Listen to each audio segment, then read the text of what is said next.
আসসালামু আলাইকুম। দেন সেই ব্রিটিশ আমলের কত সুন্দর একটা বাথরুমের মধ্যে বট গাছ জ্বালাই গেছে। যাই হোক, কথা হইলো এটা না, কথা হইলো এটা দেখতেছি না একটা কতগুলা ইট, এই ইটগুলো মূলত কাজ করতেছি গুছায় রাখতেছি, কারণ এখন বসন্তকাল শুরু হয়েছে। বসন্তকাল না কি জানি না, কিন্তু এখন চলতেছে হইলো ফাল্গুন মাস। এই ফাল্গুন মাসের পরে আয় পড়বো আস্তে আস্তে বর্ষা মৌসুম, ইটের দাম যাবো বাইরে। এই সুযোগে কতগুলো ইট এনে থয়ে দিছি, এই ইট দিয়ে সামনে একটু বাড়ির কাজ করাই আমি লেগে অনেকগুলো ইট একলো গাইনে রাখছি।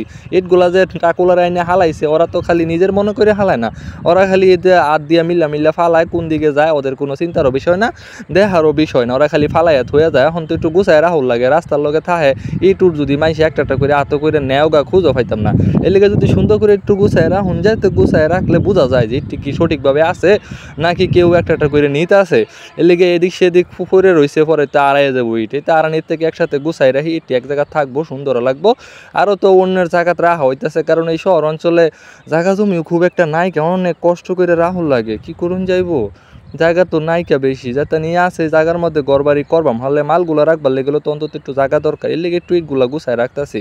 ইটা আনছি, ইটের একটু দাম কম আছে, কারণ সামনে বর্ষা মৌসুম আইলে ইটের দামগুলো আবার মনে করেন যে বাইরে যাবো, তখন যদি কাজ করাবার যাই আলাদাভাবে একটা খরচ হবো। এর লেগে এই সুযোগে ইট তো আর রাখে দিলে এত সহজে নষ্ট হয়ে যেত না।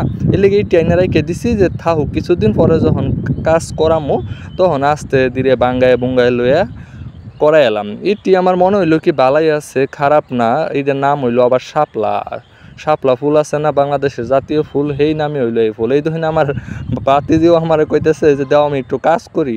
হ্যাঁ, ও কাজ করতেছে, এক ইট দুই হাতে উড়ায় মিলতেছে যে বালাই শক্তি আছে বেডির, কাজ করার আগ্রহ থাকে মূল কথা। কাজ ফুলাফান বয়সে যদি কাজের আগ্রহ থালে ওইগুলার তাইলে মন মানসিকতা বালা থাহে, বড় হেরা ওই রকম মন মানসিকতাও থাহে। ইটগুলারে মনে হয় যে কয় মাস ধরে পানি খাওয়ায় না, এরকম অবস্থা। শীতের মৌসুমে কেটা পানি খাওয়াইবো? আমার বাতি যদি হ্যাঁ উঠতেছে এটার উপরে, আরেক বেটার কারল গাছের গুঁড়োর মধ্যে রাখছি, ওই বেটা কইতাছে ইন্দা তোর কারল হইতো না, এবার তো কারল মাইর খাইম। এর মধ্যে হ্যাঁ ইটের উপরে উঠতে কারল গাছের মধ্যে উঠতে পারতেছে, কারণ ওই জায়গার মধ্যে উঠতেছে।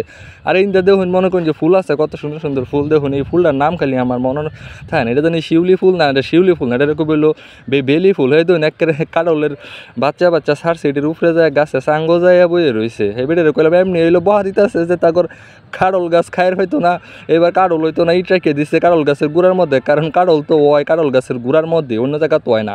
আমি দেখুন একটু কাম করে হারে মনে করেন যে একেবারে ঘাইমে গেছি গা, কারণ শীতের থেকে এখন তো গরম আইতাছে, এই হইলো অবস্থা। যাই হোক, ইটগুলা আপনারা যে কিরম হয়েছে একটু জানান, যে ইটগুলা কি বালা হয়েছে, 1 নাম্বার হয়েছে নাকি 2 নাম্বার হয়েছে, এটা হলো মূল বিষয়। আপনারা একটু কমেন্ট বক্সে যদি জানান যে কষ্ট হইলে থাকা জানা লাগতো না।